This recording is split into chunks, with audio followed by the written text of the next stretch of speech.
Today's story is about how being afraid that what you're doing is not good enough can actually hurt you from doing anything at all.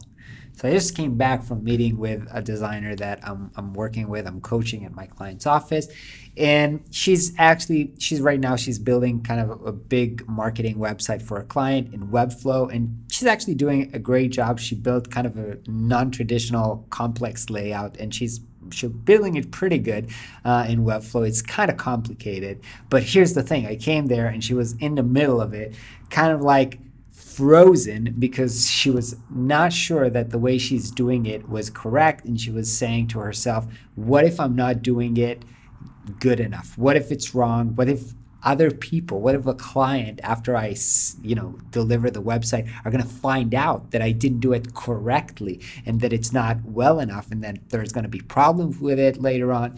And so here's what I told her, because I'm sharing this with you because I think that, a lot of people struggle with it, maybe me too in a way, but sometimes being worried about the quality of your work is actually paralyzing you, and you can't progress and you can't do anything. So you end up wasting a lot of time, and that doesn't mean necessarily that you're gonna work through it or solve everything that you're worried about, because some things you just never know if it's good enough.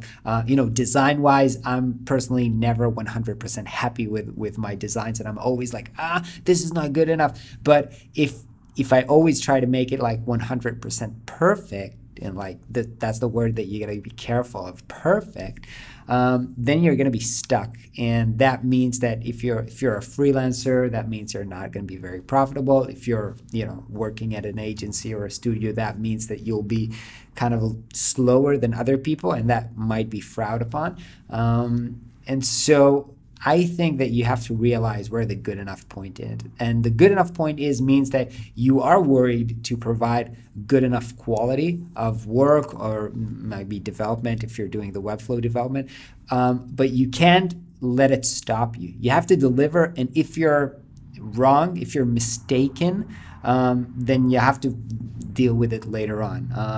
I definitely know I'm working on Webflow projects that I built like 2 years ago, and I structured them completely like horrible. I did the styling wrong, and now when I have to fix something, I'm like, what the hell did I do here?